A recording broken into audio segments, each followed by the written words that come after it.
पाहूया प्रश्न असा आहे, दोन रेल्वे यांची लांबी अनुक्रमे 137 मीटर व 163 मीटर आहे.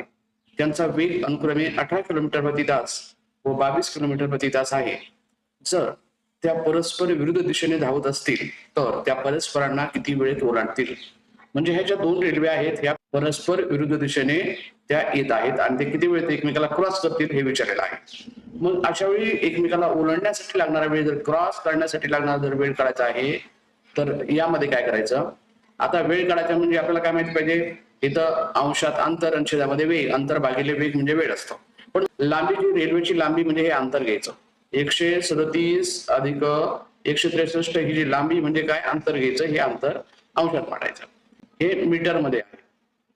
त्यानंतर छेदामध्ये बघायचं. कधी लक्षात ठेवा, परस्पर विरुद्ध दिशा जेव्हा असतील तेव्हा अशा उदाहरणामध्ये वेगांची बेरीज करायची. म्हणजे वेग काय, तर इथं 18 आणि हा 22, हे दोन्ही जे वेग आहेत हे किलोमीटर प्रति तासाचे आहेत. इथं दोघांची बेरीज करायला विसरायचं नाही की ज्यावेळी दिशा परस्पर विरुद्ध असतात तेव्हा त्या वेगांची बेरीज करायची. आता यामध्ये जर बेरीज जर केली तर 300 होईल, ही मीटरमध्ये.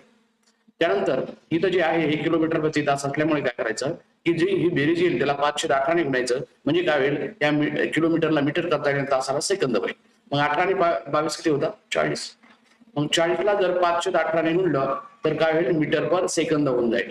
मग मीटर पर सेकंद झाले, हे मीटर मीटर कॅन्सल होतात, येणार उत्तर सेकंदामध्ये वेळ निघेल. मग पुढे काय करायचं, हा 300 जशाला तसा राहील.